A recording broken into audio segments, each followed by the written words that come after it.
మీ ముందు మంచిగా ప్రవర్తిస్తూ మీ వెనక మాత్రం చెడుగా మాట్లాడుకునేటువంటి వాళ్ళు ఎందుకు మాట్లాడతారో తెలుసా? ఒకటి, వాళ్ళు మన స్థాయికి చేరుకోలేనప్పుడు మనల్ని ఏమి చేయలేక మన వెనక మన గురించి మాట్లాడుకుంటూ ఉంటారు.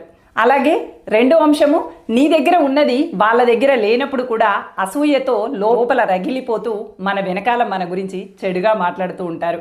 అలాగే నువ్వు జీవిస్తున్న విధంగా వాళ్ళు కూడా జీవించాలనేటువంటి ప్రయత్నం చేసి అది సాధ్యం కాకపోవటం వల్ల కూడా నీ గురించి చెడుగా మాట్లాడుతూ ఉంటారు. నీలా జీవించటం సాధ్యం కానప్పుడు, నీ దగ్గర ఉన్నవి వాళ్ళ దగ్గర లేనప్పుడు, నీ స్థాయికి వాళ్ళు చేరుకోలేనప్పుడు అసంతృప్తితో చెడుగా మాట్లాడుతూ ఉంటారు. అంత మాత్రం చేత ఆ మాటలు నీ చెవిన పడగానే ఎందుకు రగిలిపోతావు? వాళ్ళకన్నా గొప్ప స్థాయిలో ఉన్నావని అర్థం చేసుకుని నవ్వి ఊరుకో. మీ వెనకాల చెడు మాటలు మాట్లాడినటువంటి వాళ్ళ గురించి అస్సలు పట్టించుకోకండి. ఆ విన్న వాళ్ళు వచ్చి మీతో చెప్పినప్పుడు, ఇదిగో నన్ను చూసి నా వ్యక్తిత్వాన్ని నిర్ధారించుకో తప్ప ఎవరో చెప్పినటువంటి మాటల్ని బట్టి కాదు.